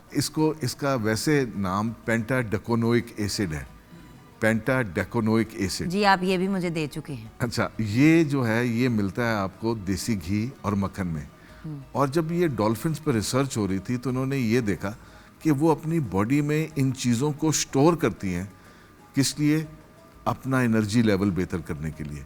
जब इसकी ह्यूमंस में देखा गया कि इसकी क्या हेल्थ इम्प्लीकेशंस हैं, तो हमें ये पता चला कि माइटोकॉन्ड्रियल हेल्थ, मसलन हमारे बॉडी में बिलियंस ऑफ सेल्स हैं, और हर सेल के अंदर एक भट्टी लगी हुई है, एक फर्नेस लगा हुआ है, और उसके अंदर जो हमारा एक्सेस कैलोरीज हम कंज्यूम करते हैं या हमें जब एनर्जी के लिए हमारी रिक्वायरमेंट्स होती हैं तो वो भट्टी के अंदर फ्यूल बर्न किया जाता है। उस भट्टी की आग को सुलगाने के लिए, यानी कि अपना मेटाबॉलिक सिस्टम तेज करने फास्ट करने के लिए C15 मक्खन और देसी घी में मिलता है। हम ये समझते हैं कि ये इससे हमारा वेट कम होता है, बल्कि मैं आपको एक और बात, वेट बढ़ता है, हम ये सोचते हैं। वेट बढ़ता है। नहीं तो फिर डॉक्टर साहब देखिए, हर चीज इस्तेमाल करने का एक तरीका होता है। जी बिल्कुल। आप बड़े स्पेसिफिकली हमेशा गाइड करते हैं कि ये चीज इस टाइम पे और इतनी मिकदार में। ये चले वेट ना भी कम कराए, लेकिन हम इसको normal day to day life में किस तरह कंज्यूम कर सकते हैं, और फिर बता दीजिएगा कि अगर वेट लॉस के लिए करना है तो किस तरह करें। अच्छा, तरीका भी हम जानना चाहते हैं। इसमें मैं आपको एक और बताऊं, अल्लाह की बनाई हुई जितने मॉलिक्यूल्स हैं जो नेचुरल फार्माकोपिया है, वो अगर आपका वेट कम है तो वो आपका वेट बढ़ाएगा नहीं, वो बढ़ाएगा। अगर आपका वेट ज़्यादा है तो फिर आपका वेट कम करेगा। सो ये एक जिसको हम कहते हैं ये एडेप्टोजेनिक मॉलिक्यूल्स हैं। ये ऐसी चीज़ें हैं जब आपकी बॉडी में एंटर करते हैं तो दे लिटरली आपकी बॉडी से कॉन्वर्सेशन होती है, उसकी क्या रिक्वायरमेंट्स हैं, वो रिक्वायरमेंट्स को किस तरह प्रायोरिटाइज करता है हमारा इम्यून सिस्टम। जैसे हम बातें कर रहे हैं या गाइड साहब मैं बात करें, तो इसी तरह जिस्म के अंदर ये चीजें एक दूसरे से बात कर रही होती, लिटरली एक दूसरे से बात कर रही होती हैं, लिटरली एक दूसरे। बल्कि इसकी तो मैं, अरे रब ताला हाँ, तेरे ये तो कमाल, ये माशाअल्लाह, तो सुभान अल्लाह व बिहम्दिही सुभान अल्लाह अज़ीम, ये अल्लाह ताला की बनाई हुई चीज़ें। इसमें तो मैं आपको और क्या क्या एग्जांपल्स दे सकता हूँ कि वो कैसे बातचीत करती हैं। बल्कि मैं तो इस अभी थोड़े एंड पे मैं आपको एक थोड़ा सा एक और भी एग्जांपल दूंगा, एक और मॉलिक्यूल, एक और न्यूट्रिएंट के मुतालिक। बट ये इस पे पहले अगर हम ये फोकस करें तो ये हमारी आई साइट के लिए बहुत अच्छा है, ये हमारी झुर्रियाँ प्रिवेंट करने के लिए बहुत अच्छा है, ये हमारी स्किन को सपल और इलास्टिक रखने के लिए बहुत अच्छा है। एक और बात आप याद, और बाय द वे जिनको और कोई चीज़ नहीं सूट करती बालों पे, जैसे लोग देसी बड़े लोग जो हैं वो सरसों का तेल लगाते हैं, खोपरे का तेल, मुझे कोई चीज़ नहीं सूट करती। जिस इंसान को कुछ नहीं सूट करता, आप देसी घी सर पे लगा के देखें, आपके बालों को इससे ज़्यादा खूबसूरत और नेचुरल कंडीशनर ही मिलेगा, और एक दफ़ा शैम्पू करके निकल भी जाता है। मैंने कहा मैं अपना भी एक टोटका बता दूँ। बिल्कुल बिल्कुल जी। और देसी घी को खाने का तरीका, सबसे बेहतरीन तरीका ये है कि हम उसको दूध में या किसी अपनी ऐसी ड्रिंक के अंदर, अपने कावे के अंदर, अगर आप अदरक का कावा पी रहे हैं या अगर आप चाय पी रहे हैं या आप कॉफ़ी पी रहे हैं, मेरी एक दोस्त अपनी काली कॉफी के अंदर देसी घी का चम्मच डाल के पीती है। जी ये एक्वायर्ड टेस्ट जी है। एक्वायर्ड टेस्ट नहीं, उसके अलावा बॉलीवुड की जितनी एक्ट्रेसेस हैं जी वो अपनी रिंकल्स को प्रिवेंट करने के लिए वो अदरक का कावा, थोड़ी सी कॉफ़ी और साथ 1 टीस्पून ऑफ ये वाइट बटर जो है अपनी कॉफ़ी में डाल के जो लेती हैं। ख़ास तौर पे वो मॉडल्स और वो actresses who are almost over the hill 35-40 के बाद, they want to make sure कि उनके यानी कि स्किन ठीक रहे एंड उन्होंने प्लास्टिक सर्जरी नहीं करानी, तो ये उनके पास एक बड़ा आजमूदा नुस्खा है और ये बड़ा पुराना आयुर्वेदिक का बड़ा पुराना ये एक नुस्खा है कि आप लें। अब इसकी साइंटिफिक हमें बैकिंग भी मिल रही है कि इसकी क्या, इसमें 80% जो फैट है, 80% जो फैट है देसी घी और मक्खन में, वो एसेंशियल फैटी एसिड्स हैं। वो ऐसी चीज़ें हैं जो हमारी बॉडी खुद मैन्युफैक्चर नहीं कर पाती, तो उसको बाहर से सप्लाई करना बहुत ज़रूरी है। मैं अक्सर लोगों को ये कहता हूँ, लोग कहते हैं कि जी हमें कोलेस्ट्रॉल का मसला है, तो हमें हार्ट का कोई इशू है, तो ये तो उनके लिए तो ये और ज़्यादा ज़रूरी है कि वो थोड़ा बहुत देसी घी ज़रूर कंज्यूम करें। आइडियली होना ये चाहिए कि सुबह का ब्रेकफास्ट जो है वो आपका देसी घी में होना चाहिए। कैसे? उसमें आप अपना अंडा भी बना सकते हैं। मिकदार बताएं डॉक्टर साहब, क्योंकि पता है मिकदार- होता क्या है, ना मिकदार बताएं ना तो फिर लोग आधा कप भी इस्तेमाल कर लेते नहीं, आधा कप में तो अंडा फ्राई करके नहीं लिया जा सकता, मगर मेरे बहुत से जानने वाले जिस तेल में फ्राई करते हैं अंडा, उस तेल समेत प्लेट में उसको डाल के नान रोटी के साथ खाते हैं। वो तो मेरे ख्याल में टू मच होगा। 1 टीस्पून की कंजम्पशन, अगर फॉर एग्जांपल मेरे नज़दीक एक आइडियल ब्रेकफास्ट ये होगा कि आप जौ का दलिया लें और जौ के दलिए के अंदर कुछ बादाम डालें और कुछ सौगी के दाने, किशमिश जिसको हम कहते हैं, वो डालें और उसके साथ आप 1 टीस्पून देसी घी डाल लीजिए। ये आपके एक तो आपको भूख कम लगेगी, आप ज़्यादा देर के लिए आप फुल रहेंगे, आपके एनर्जी लेवल बेहतर रहेंगे, आप ना वेट लूज़ करेंगे ना आप वेट गेन करेंगे। अगर आपका वेट एक्सेसिव है तो it will help you lose weight. आप ये देखेंगे कि आप देसी घी में अगर कभी भी आप कोई बनी हुई चीज़ खाएं तो आपको थोड़ा सा पसीना आना शुरू हो जाता है। वो उसकी क्या वजह है? उसकी वजह यही है कि वो आपको अब थोड़ा सा जो आपकी जो है सेलुलर बर्निंग ऑफ जिसे कहते हैं फैट, उसको बेहतर करता है। सो ये बहुत ज़्यादा ज़रूरी है कि हम मक्खन को भी ऐड करें और उसको भी ऐड करें। एक और बात बताता चलूँ, ख़ास तौर पे वो माएँ जो एक्सपेक्ट कर रही हैं, उनके लिए ये बहुत ज़्यादा मुनासिब है कि वो अपनी खुराक के अंदर देसी घी का इस्तेमाल खूब करें, क्योंकि ये कॉन्स्टिपेशन के लिए भी एक बहुत अच्छी चीज़ होती है और प्रेगनेंसी में अक्सर ख़वातीन जो हैं उनको ये इशू हो जाता है। तो बात ये है कि नेचुरल तरीके से रिजॉल्व करना, ना कि अजीबो गरीब दवाइयाँ ले लेके अपने होने वाले बच्चे को भी इफ़ेक्ट करे। बिल्कुल, ये कॉन्स्टिपेशन में भी हेल्प करता है, मगर और बच्चे की ग्रोथ मैं किसी और कॉन्टेक्स्ट में बात कर रहा था। अच्छा, मैं इस कॉन्टेक्स्ट में बात कर रहा था कि ये ब्रेन डेवलपमेंट में बड़ा हेल्प करता है। बच्चों आपके आजकल जो है आप ये देखें कि ऑटिस्टिक बच्चों का नंबर बढ़ता चला जा रहा है और उसकी एक मेन वजह ये है कि माओं की ग़िज़ा जो है ड्यूरिंग प्रेगनेंसी वो बिल्कुल इनएडुकेट है। भाई मैं तो हैरान होती हूँ कि डॉक्टर साहब प्रेगनेंसी के दौरान ख़वातीन पूछ रही होती हैं डॉक्टर से, न्यूट्रिशनिस्ट से, कि हम अपने वेट गेन को कैसे कंट्रोल में लेके आएँ। और मतलब इस पॉइंट ऑफ व्यू से कि भाई कम से कम हमें वेट चढ़े। देखिए 25-30 पाउंड तो एक नॉर्मल अमाउंट ऑफ वेट है जो इंसान गेन करता है। वो भी ख़वातीन वो कहती है हमें 6-8 पाउंड चढ़ जाए जितना बच्चे का वजन है। इसमें मैं प्रेगनेंसी में कौन सी डाइटिंग होती है? इसमें एक और बात बताता चलूँ कि यही देसी घी और मक्खन में अगर आपकी खुराक होगी ड्यूरिंग प्रेगनेंसी, तो उसके बाद एक तो आपको उसमें इशू कम आएगा, आप ब्रेस्ट फीड बहुत इजीली कर सकेंगी, आपकी मिल्क सप्लाई बहुत बेहतर होगी। और एक और बात बताता चलूँ, अक्सर ये एक हमारे जहन में गलत नोशन है कि जी हमारी जो फिगर है या हमारी जो जिस्मानी जो हमारे हैं वो कॉन्टूर्स वो तबाह हो जाएंगे अगर हमने बच्चे को किया यानी फीड किया।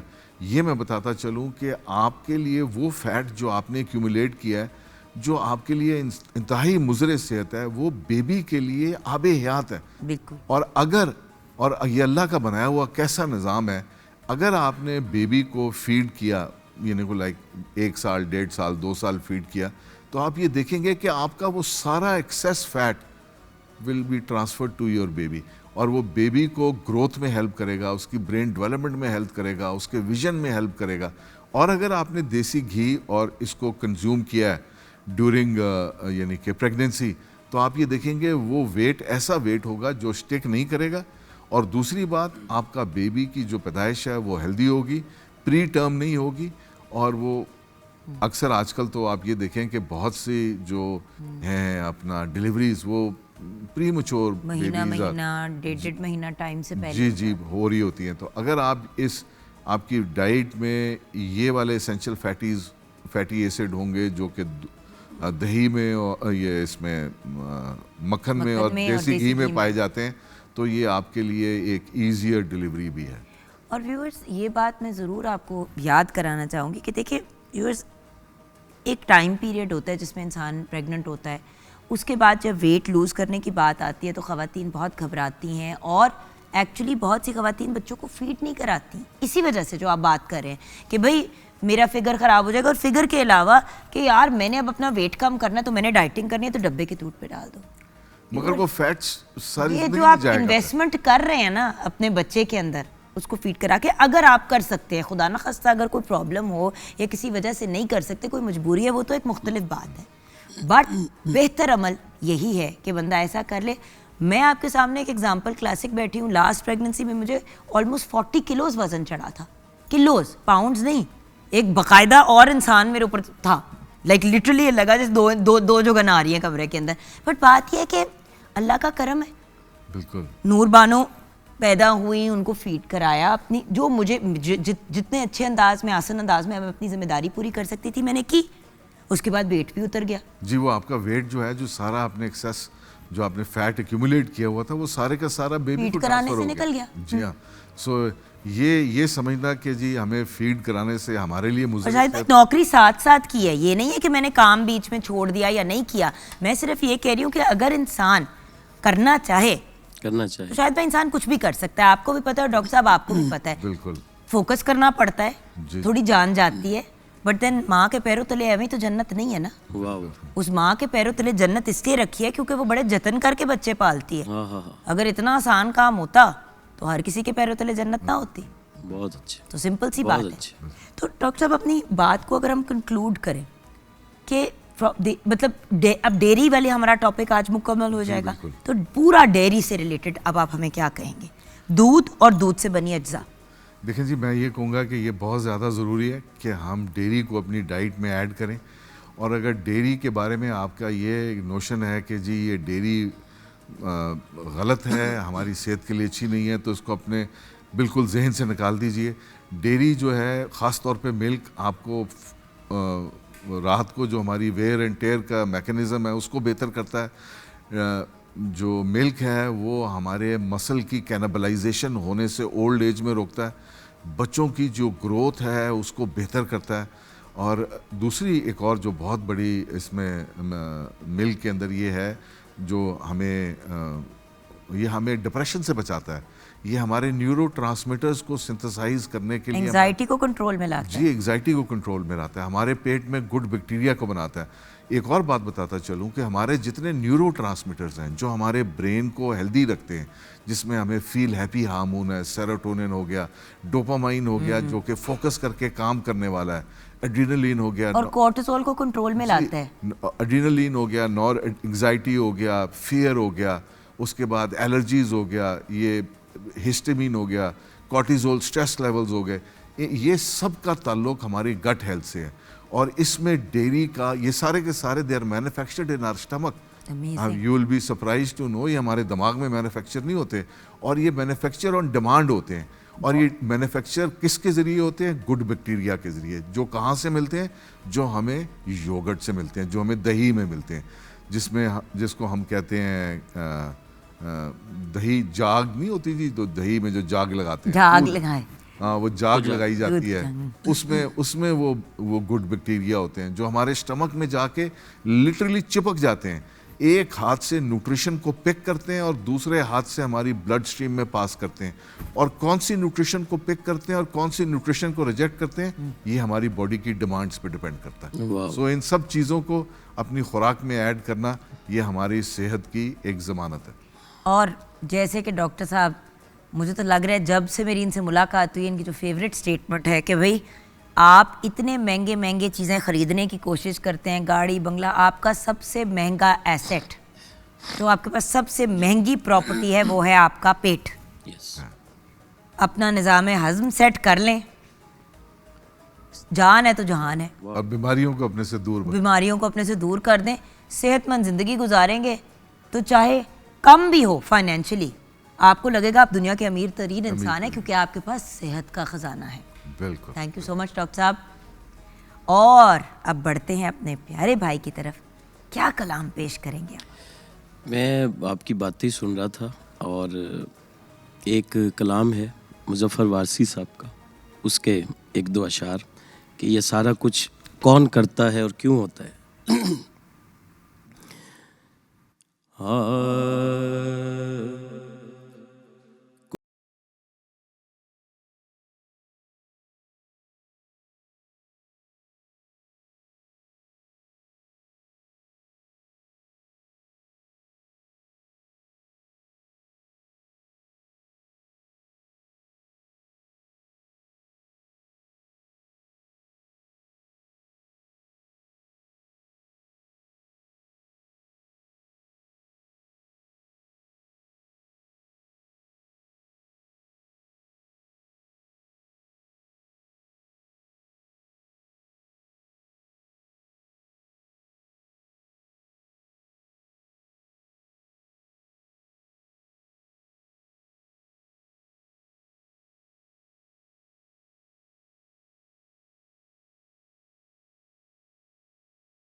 Welcome back from the break viewers. इतनी खूबसूरत आवाज़ से रब ताला ने मेरे प्यारे भाई को नवाजा है और हमारा फेवरेट कलाम सुना के हमें ब्रेक में भेजा। अभी तक वो जो फीलिंग्स और सेंटिमेंट्स हैं ना, वो कहीं दिल में घूम रही है। और बाय द वे व्यूअर्स, जल्दी से आपको एक टीज़र दे दूँ कि जो इनका बहुत ही मशहूर है ज़माना, अल्हम्दुलिल्लाह, यूनिवर्स में, सिर्फ वर्ल्ड में नहीं, यूनिवर्स में मशहूर कलाम है, माँ से रिलेटेड। मैंने अपने भाई से स्पेशली रिक्वेस्ट की है कि वो भी पेश करेंगे आगे जाके, तो प्रोग्राम देखते रहिएगा। एंड ऑफ कोर्स आज हम बड़ी इंटरेस्टिंग और डिफरेंट बात करेंगे व्यूअर्स।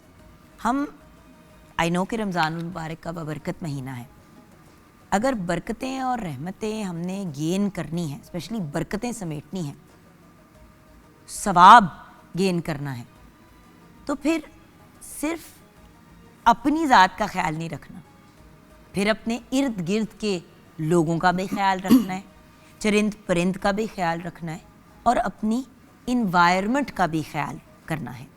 तो आज हम तहफ़्फ़ुज़ माहौलियात पे बात करेंगे, क्योंकि व्यूअर्स जब अच्छी बातें करते हैं, पते की बातें करते हैं, तो फिर हर चीज़ से रिलेटेड करनी चाहिए।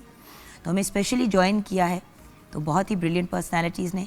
इमरान हामिद शेख हमारे साथ हैं, जो डायरेक्टर जनरल हैं एनवायरनमेंट प्रोटेक्शन एजेंसी पंजाब के, और हमारे प्यारे भाई डॉक्टर मसूद अरशद मखदूम, जो सीनियर डायरेक्टर प्रोग्राम्स हैं at the world wide fund for nature. WWF इसलिए नहीं कह रही थी क्योंकि लोगों ने कहना है वर्ल्ड रेस्लिंग फेडरेशन, तो मैंने कहा मैं पहले बात क्लियर कर दूं। अस्सलाम वालेकुम। कितनी दफ़ा लोग कंफ्यूज करते हैं WWF को, मैंने कहा पहले मैं ज़रा अपनी जो फ़नी बात होती है वो पहले क्लियर कर लूँ। देखिए ये बैक इन 1993, 94, 95 में, उस वक्त it was like very hype के ऊपर था काफ़ी चीज़ के, वर्ल्ड रेसलिंग फेडरेशन है, ये है वो है, इस किस्म की बातें करते थे। तो हमारे उस वक्त डायरेक्टर जनरल थे, अल्लाह उनको जन्नत में जगह दे, अभी he is no more, Dawood Ghaznavi साहब थे। So he got an letter from somewhere कि वहाँ पे लिखा हुआ था कि आप मुझे इस रेसलर की मुझे तस्वीरें भिजवा दें, इसकी ये कर दें, वो कर दें। तो वो जब देखा हमने ना, तो वो दाऊद साहब ने किया गया कि उसको प्रिंट करवा के तो नोटिस बोर्ड के ऊपर लगवा दिया और नीचे एक शेर लिख दिया कि मैं ख्याल हूँ किसी और का, मुझे सोचता कोई और है। क्या बात, व्हाट अ परफेक्ट रिस्पॉन्स। या तो उसके बाद दिन वी एक्चुअली WWF ने overall we filed a case in international courts और वहाँ पे वी वन द केस। और अभी आप देखें कि we are still WWF but that is WWE now, world wrestling entertainment now. So we also got बहुत सारी एविडेंसेस भी। मैं तो पुराने ज़माने की हूँ ना, तो इसलिए मैंने तो बात करनी थी वो जो मेरे बचपन की याद है। बहुत सारे एविडेंसेस मिले थे हमें पूरी दुनिया से, we gathered all those evidences और उसके बाद then we like filed the proper case in the international court और वहाँ से we got this and then we also got lot of damages की फॉर्म में हमें वो भी मिला था उसके, whatever they were using our name for such a long time. तो उस लिहाज से तो now still it's a long story इस लिहाज से कि we started as a world wildlife appeal in Pakistan, then we change to world wildlife fund and then we have reach to that level के जहाँ पे अभी world wide fund for nature है, क्योंकि वक्त के साथ साथ चेंज होता रहा टाइम हमारा और वो इश्यूज चेंज होते रहे, एनवायरमेंटल इश्यूज को देखते जाएं। तो लेकिन अब तो आप लोगों का भी और आप लोगों का भी एक ही काम है और वो है हमारी माहौलियात का तहफ़्फ़ुज़ जो है उसको प्रॉपर तरीके से आगे लेके बढ़ना। इस वक्त क्या प्रॉब्लम्स हैं? पाकिस्तान की बात करना इसलिए इनकरेक्ट होता है क्योंकि जो चीज़ पाकिस्तान में होती है वो अफ्रीका को भी अफेक्ट करती है, क्योंकि हवा तो हर जगह घूमती है, पानी भी हर जगह जाता है। सो जो डैमेज हम यहाँ पे करेंगे वो पूरी दुनिया सफ़र करेगी।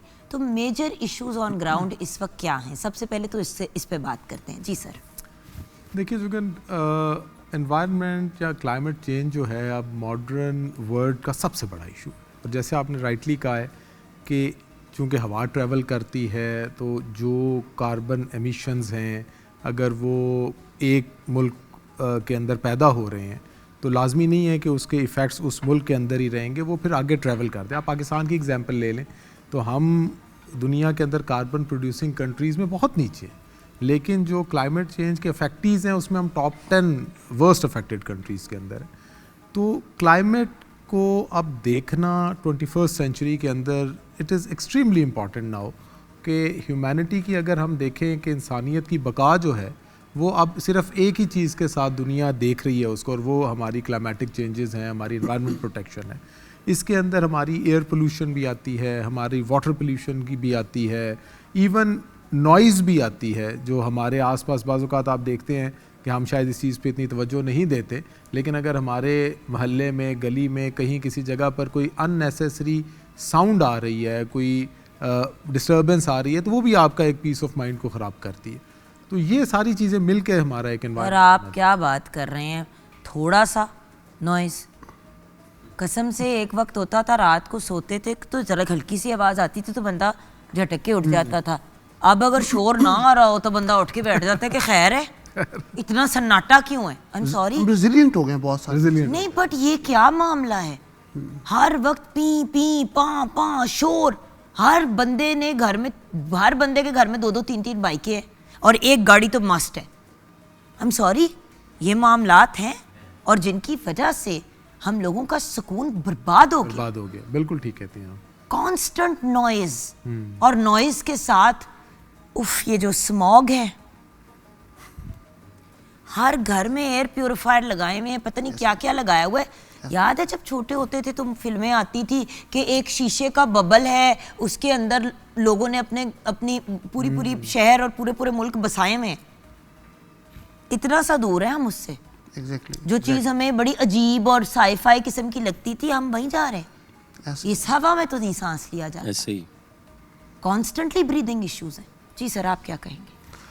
मेरा ख्याल है कि ये जो अभी जिस तरह हामिद साहब ने बताया कि जो क्लाइमेट चेंज के जो कॉन्टेक्स्ट में और स्पेशली अभी आप देखें जो इवन स्मॉग के जो इश्यूज़ हैं और वो हमारे अपने सारा बेसिकली तो हमारा अपना किया धरा है ना, this is all human man made जितने भी और जो हमारे एक के बाद दूसरी स्पीशीज एक्सटिंक्ट हो रही है भैया, Yes, exactly. जो डायरेक्टली आपने उसे भी पर्टेन तो करती है। वही मैं कह रहा हूँ ना कि अभी आप क्लाइमेट चेंज के कॉन्टेक्स्ट में देखें तो क्लाइमेट चेंज की अभी जिस तरीके से आपकी स्नो कवर जितना ख़त्म होता जा रहा है और वो जो हैबिटेट था किसी एक स्नो लेपर्ड का सपोज, अब वो इज गोइंग डाउन, खत्म हो गया, डिक्लाइन होता जा रहा है साथ साथ। अब उसके लिए और कोई जगह नहीं है और बहुत सारी ऐसी जगह थी कि जहाँ पे एक लिमिट के ऊपर आपका ट्री कवर होता था, ट्री कवर से ऊपर आपकी सब अल्पाइन जोन्स होते थे।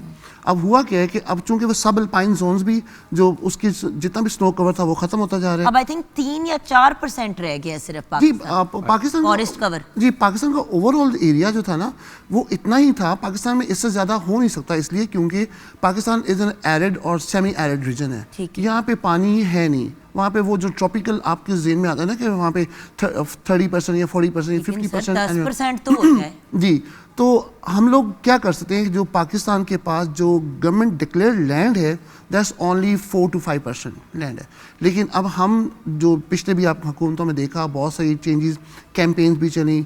अब हमारा यही है कि हम लोग जो फार्म फॉरेस्ट्री जो एग्रो फॉरेस्ट्री है उसको कितना प्रमोट कर सकते हैं, जो अपने हर जो अपना जो जिम्मेदार है एग्रेरियन जो है वो अपनी लैंड के ऊपर कितना लगाएगा और उस तरीके से इंटरक्रॉपिंग किस तरीके से कर रहा है, अपनी जो उसने अपने जो कवर करना है वो कितना कर रहा है, नंबर 1।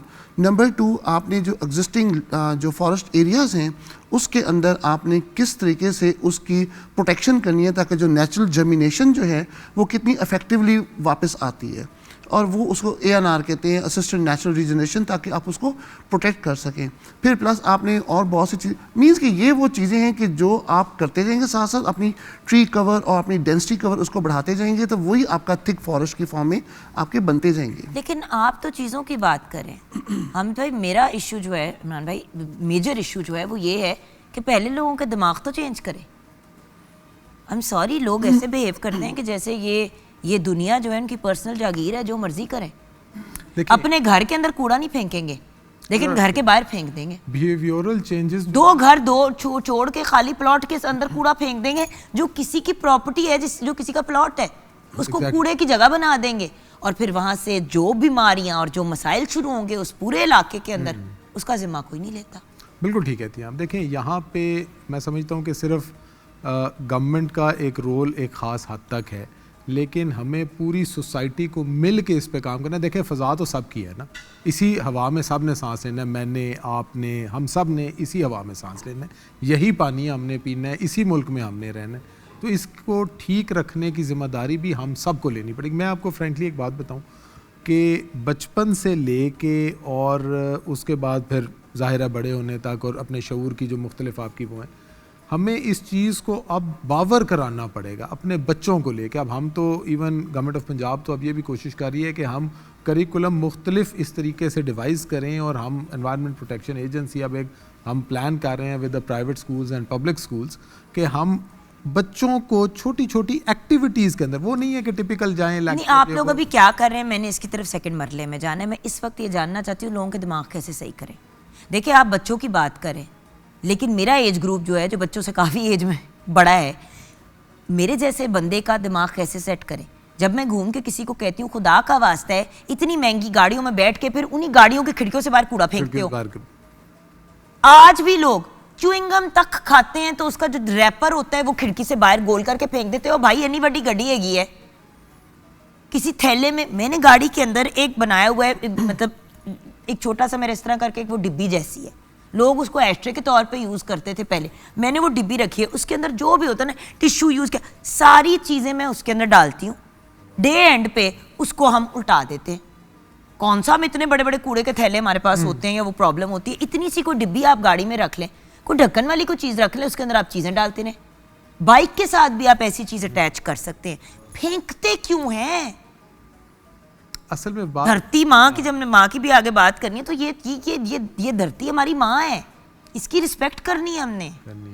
बिल्कुल, और यही दर्द अगर सारे लोग महसूस करने लगे यही तो फिर मामला आगे चलेगा बेहतरी के। और मैं आपको एक चीज़ और बताऊं, अगर आप डेवलप्ड वर्ल्ड्स और अंडर डेवलप्ड वर्ल्ड को देखें ना, तो सबसे पहले जो आप किसी डेवलप्ड मुल्क में एयरपोर्ट पे उतरते हैं, बाहर निकलते हैं, और किसी अंडर डेवलप्ड मुल्क में बाहर निकलते हैं, तो जो पहले आपको डिफरेंस नज़र आता है वो यही नज़र आता है। अमेरिका कनाडा में ज़्यादा तीर की तरह जो होते हैं ना, सीधे होते हैं, फेंके ना कोई बंदा मुंह से च्युइंगम निकाल के कहीं चिपकाता भी नहीं है कि पता नहीं कितने $1000 का फाइन हो जाएगा, और थे डॉलर फाइन होता है ना।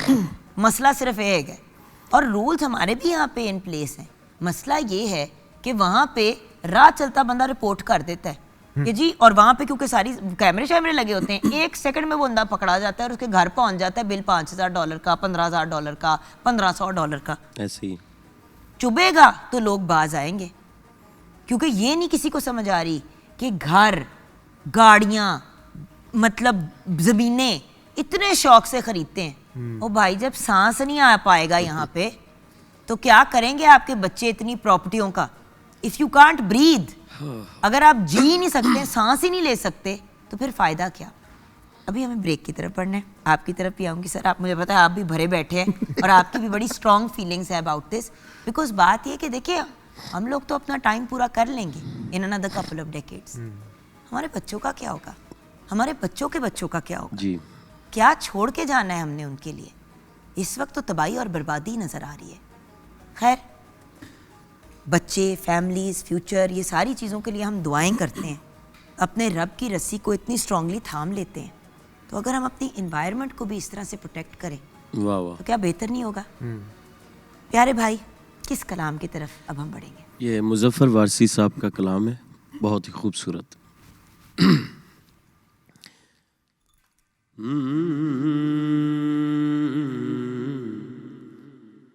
मैंने जब आपकी दहलीज को आका चूमा, मैंने जब आपकी दहलीज को आका चूमा, यूं लगा आपने जैसे मेरा माथा चूमा, होंठ फारिग हुए पल भर को ना आंखें मेरी, होंठ फारिग हुए पल भर को ना आंखें मेरी, कभी जाली कभी रोजा कभी पर्दा चूमा, कभी जाली कभी रोजा कभी पर्दा चूमा, मैंने जब आपकी दहलीज को आका चूमा, उनके कदमों की तरफ ले गए जब होंठ मुझे,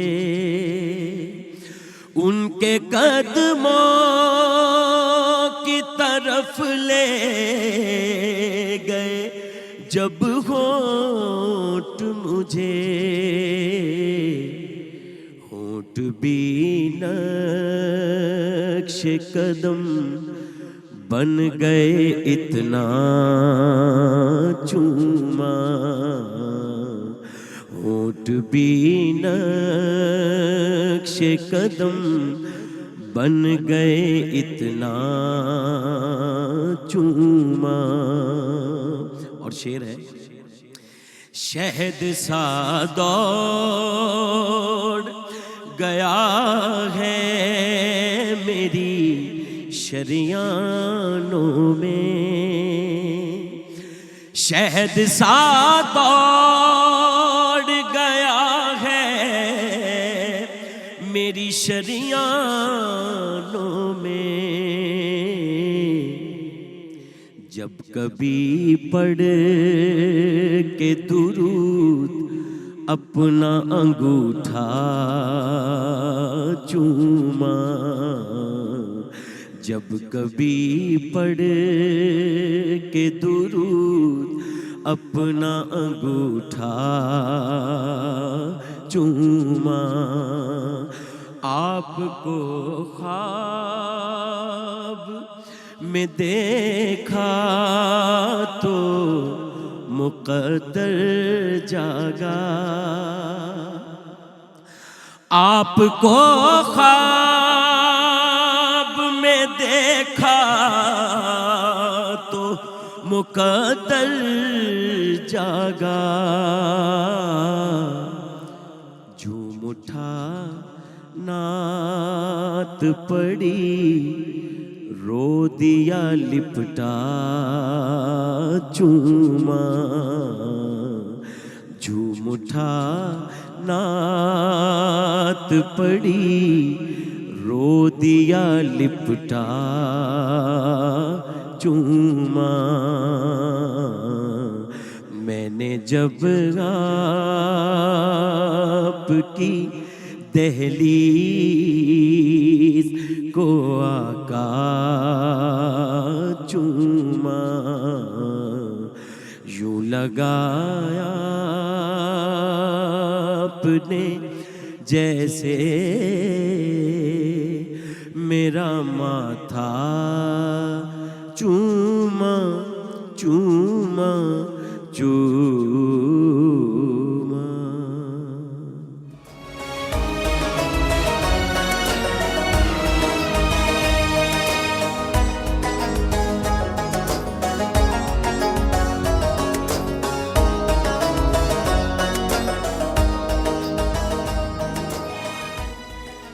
भाई व्यूअर्स, बहुत ही अपने आप को खुशकिस्मत कंसिडर करती हूँ कि कारी शायद जैसे शख्स मुझे अपनी बहन कंसिडर करते हैं, और फिर दो और इतने प्यारे भाई हमारे साथ हैं कि एक्चुअली लग रहा है कि जैसे फैमिली के साथ बैठ के गुफ्तगू हो रही है।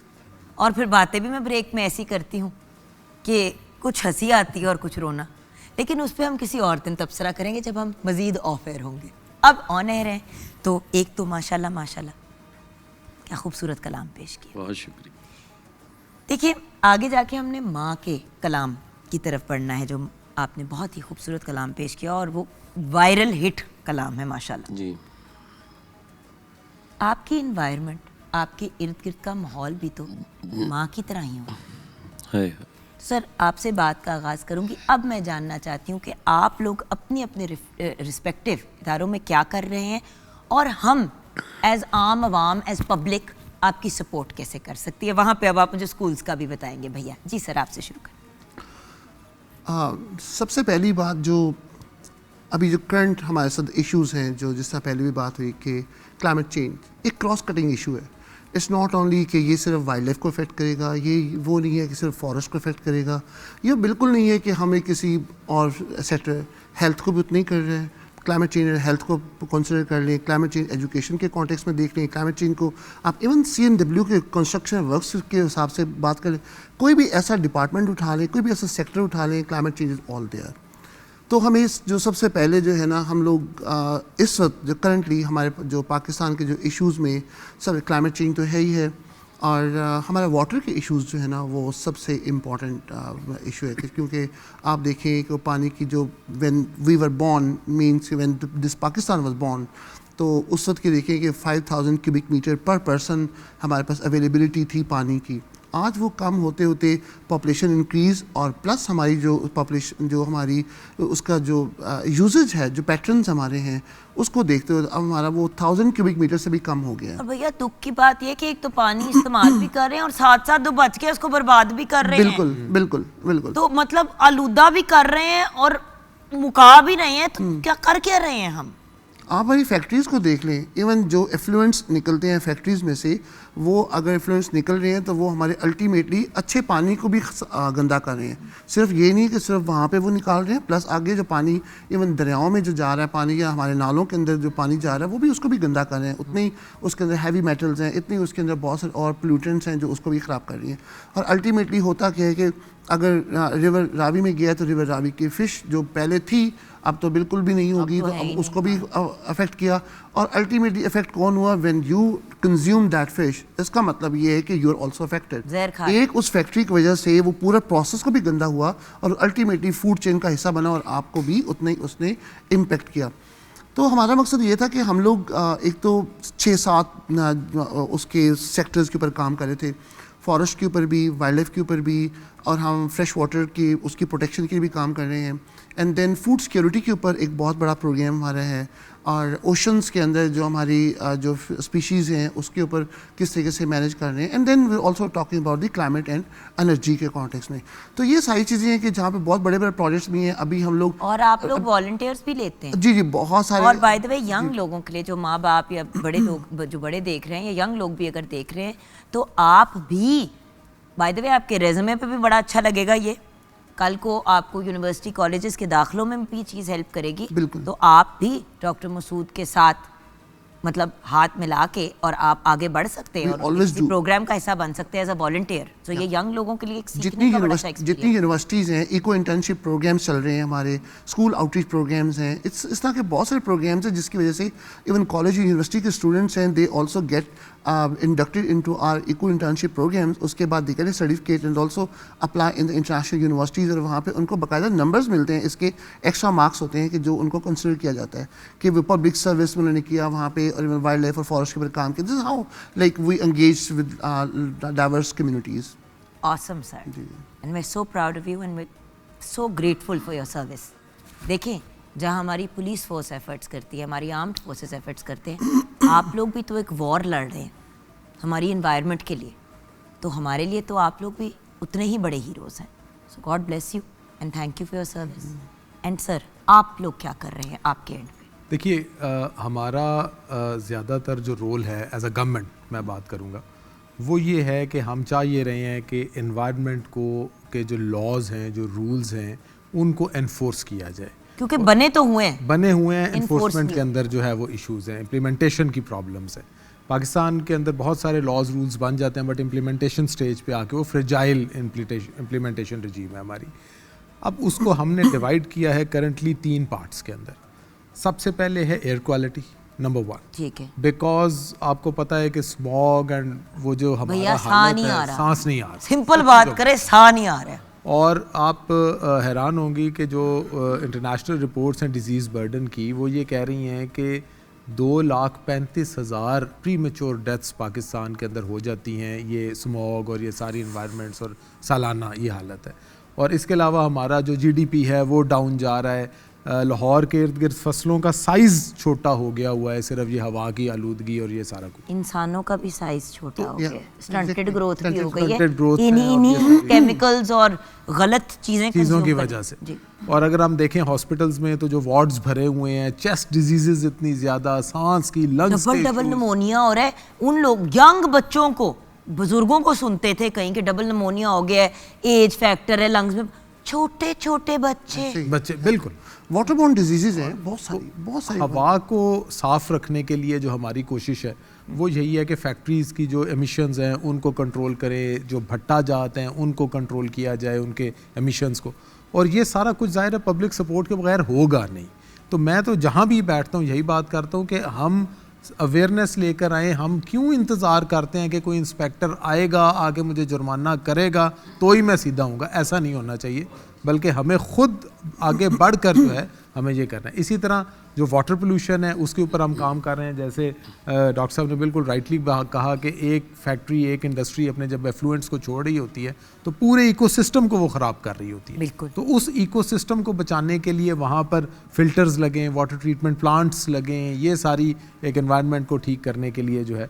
तो और तीसरा जो हमारा कंपोनेंट है that is the awareness. School outreach program हम कर रहे हैं, इंटर्नशिप प्रोग्राम्स कर रहे हैं लोग बच्चों के साथ मिलके, ताकि एक जनरेशन जो हमारी क्रिएट हो। हमारा जो विज़न है वो ये है कि हमारी जो नेक्स्ट जनरेशन आ रही है और जो अब हम लोग चल रहे हैं, हम सेंसिटाइज्ड हों कि नंबर 1 प्रॉब्लम पाकिस्तान के अंदर अगर कोई है, अगर आपसे कोई पूछे कि पाकिस्तान का सबसे बड़ा मसला क्या है, तो जहन में जो पहली चीज़ आनी चाहिए वो ये है कि हमारा एनवायरनमेंट ख़राब है, हमने कोई ऐसा काम नहीं करना जिससे हमारी एनवायरनमेंट ख़राब हो। और उसके अंदर यही छोटे छोटे स्टेप्स हैं, जैसे आपने भी पहले बात की, अपना गंद बाहर ना फेंकें और ये इस किस्म की चीज़ें जो जिससे रिलेटेड आप दोनों जेंटलमैन जो हैं अपने अपने दारों के साथ एफर्ट्स कर रहे हैं और अवेयरनेस क्रिएट कर रही हैं बच्चों, स्कूल्स, कॉलेजेस, यूनिवर्सिटीज़, डिफरेंट जगहों पे। बट वही वाली बात है ना व्यूअर्स, अगर हम ये सोच लें ना कि ये धरती हमारी माँ है, इसको हमने प्रोटेक्ट करना है, माँ के साथ तो हम कभी बुरी नहीं करते ना, एटलीस्ट इंटेंशनली नहीं करते। तो अगर जिस माँ ने हमें पैदा किया है उसे उफ तक नहीं करना, तो फिर इस धरती का भी ख्याल रखें कि कल को हम अपने बच्चों के लिए, फ्यूचर जनरेशन्स के लिए कुछ अच्छा छोड़ के जाए, ना कि मज़ीद नुकसान करके जाए। इसी नोट पे आज के शो को क्लोज़ करेंगे और जो बहुत ही खूबसूरत कलाम मेरे भाई ने पेश किया माँ से रिलेटेड, हम वो सुनना चाहेंगे।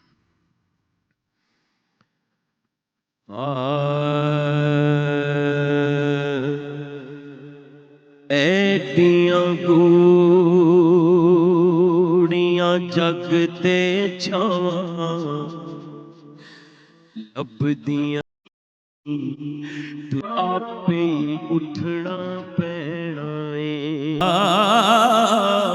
शाला मरण न वीर किसे दे, ओ पाई पाइयां दियां बावां बाप सिरां दे, ए ताज मुहम्मद ते मावां ठंडियां छावां पर टुर गए यार मुहब्बतां वाले, ओ ले गए नाली हसे दिल नहीं लगदा यार मुहम्मद, हुण जाइए केड़े पासे ने लोको मेरी मां दियां दुआवां मेरे नाल ने, लोको मेरी मां दियां दुआवां मेरे नाल।